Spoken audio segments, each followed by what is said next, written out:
wildlife biologist Eric Orff with my New Hampshire Fish and Wildlife YouTube channel.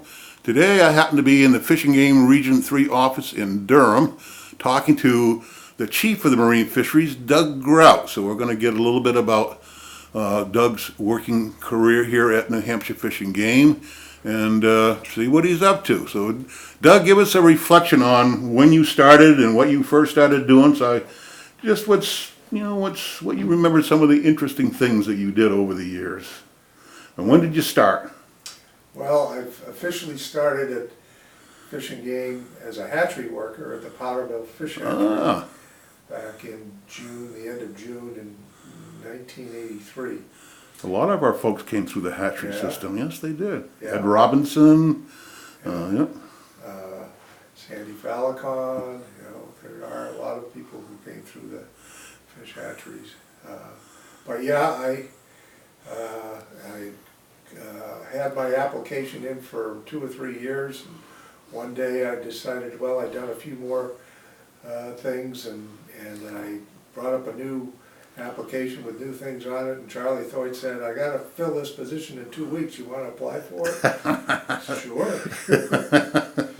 And then I was a hatchery worker there for probably, let's see, when was the fire, Eric? That was, I think it was in the spring. It was on Easter of 1984. Yes. Because I'd applied for a biologist aid job about that time, and I got that job, and the day I was supposed to start was the Monday after the fire. That fire was on a Saturday. It was a Saturday, and I was sitting there reading the Sunday paper, and I said, oh my gosh, that's where I'm supposed to report to work on Monday.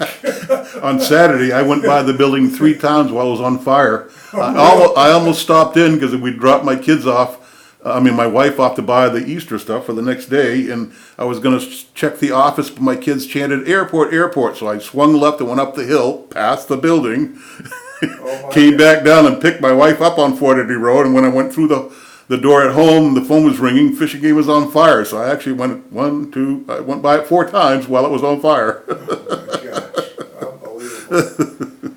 All right, back to Doug. I diverged. That's okay, that's an important part of our history here. It is. Is the fire, because that produced the opportunity for all the regional offices here. Yes. But if you remember, the Seacoast actually had a regional office before then, and that was the Greenland camp. Yes. And after, I think, a year or 2 up in Concord, they sent me down here to work with Bob Fawcett and Cherie Patterson at the old Greenland camp. Okay. And it was kind of funny because it wasn't a well-insulated building, and it had forced out air, and we had 3 desks there, and Bob Fawcett had his desk right above the heat vent, and so he was in a t-shirt. Cherie was in the desk next to him, and she was in normal clothes, and I was off in the corner there next to this window, and I was in winter clothing during the winter because the breezes were blowing through there. But what were the projects you were working on then? well, primarily at that time, it was the coho salmon and fish ladder monitoring, and I can remember that was probably one of my first experiences when I was in the fish ladders measuring and weighing coho salmon. I said, I can't believe I'm getting paid to do this. This is great. yeah, that's why I left what I did. I loved the job as much the last day from this building when I retired here in May of '07 or June of '07 till from the first day. Yep, this was an awesome place to work, and this building was an awesome place to be. Yeah, definitely. And that, I think that was 1988 or 89. Okay. I actually I somehow wrangled a key from somebody in Concord. The building hadn't officially been turned over here yet. They were still doing the checklist, but I ended up with a key to this place, and because I was in the trailer after the fire down at the old building site, so that was kind of like the office in Greenland, not exactly comfortable. So I somehow grabbed the key from somebody to look it over. Well, when I took a deep look, I stayed. So in December of '88, I moved my stuff to the office here, and I was the first one in the building. Oh, It was a okay. ghost town for a while, but here I was. You were there before the dedication, right? Yep, way before. Yeah, so we moved over here, and, you know, as I said, that was one of the great things that the commission and the legislature and the governor made a good thing out of a bad situation after the fire. And I know there's been a lot of talk for years about trying to have regional offices throughout the state. Right. We made that opportunity happen. And it certainly cut down on our travel time when we go do field work, because I can remember doing field work up north or down here in the seacoast, and you know, you'd spend half your day doing traveling to the place. So it worked out, and we opened up this office, which had the Marine Division in District 6 and a couple wildlife biologists here. And you know, I got promoted to a biologist 1, and then a biologist 2, and then So what other projects did you work on during that time? What else were you doing? well, I'm trying to think back. One of the things that we started back in the 80s with the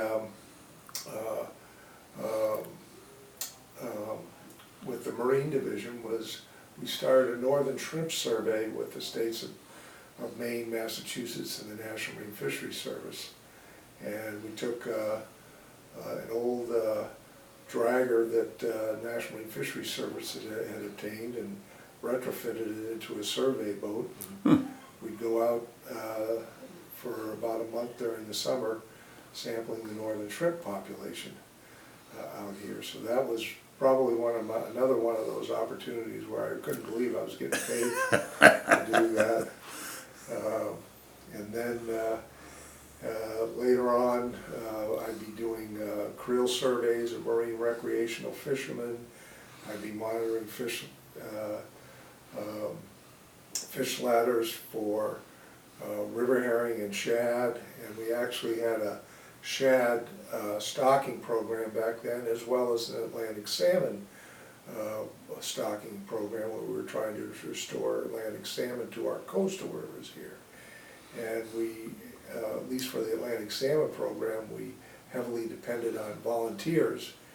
And we'd usually get somewhere between 50 and 60 volunteers to come out. We'd give them a pail of water with some Atlantic salmon fry in it, and give them a map of where they had to walk and pour and stock the Atlantic salmon in the rivers, because they had to be put right on top of the habitat. You just couldn't drop them off at a... And of course, because I was in this office, was part of that effort. I would take my kids or a volunteer, and I ran the rapids in my canoe, because That's right. in the 70s I was big into whitewater canoeing, and you had a canoeist that did it one year and rolled their canoe and lost their camera, and they were kind of upset. So we decided that Orf could do that. So for the next decade or so, I ran every spring in April, ran the rapids here on the Lamprey River, distributing Atlantic salmon fry for close to a decade, I think. Yeah, It was again, couldn't believe I would bring my kids, because we had to have somebody paddling in the front and I paddled the back and somebody poured.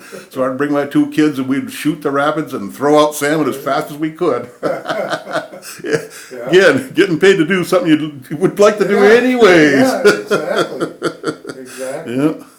Now, back then, John Nelson was the chief of fisheries of the Marine Division. So we should talk a little bit about John. He was awesome to work with. And, you know, for a couple of years there, I actually, maybe technically or untechnically, I was actually a marine biologist. I had Marine Division on my patches on my coat. Really? So here was New Hampshire's bear biologist, who was a marine biologist.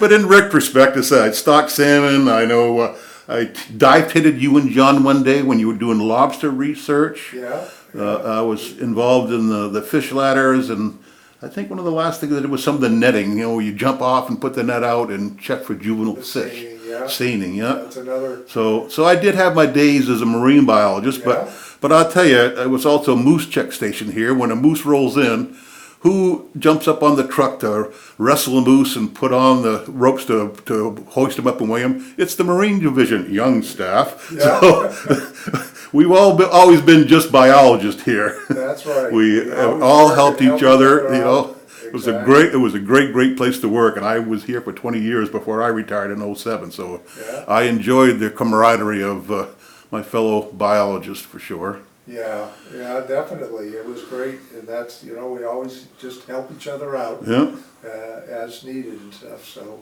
because there's always, was never enough people to do all the stuff we had to do, so we just sort of yeah. pitched in. Whatever was needed to be done, we got done, And, and happily so. and that made it so you never knew what you were gonna do that day. That's you know? exactly true. There was always something different, Yeah. wasn't it? Yeah. Now tell me a little bit about the National Marine Fisheries. I know you were the chair of the council for a while, so what's happened there over your decades of experience, and give us a prognostication of the future. Where do you see the cod in 10 or 20 years, or their haddock, or our lobsters? You know, we've got the Gulf of Maine warming incredibly. So what did you do with them a little bit? You know, maybe 3 or 4 minutes, and what do you predict?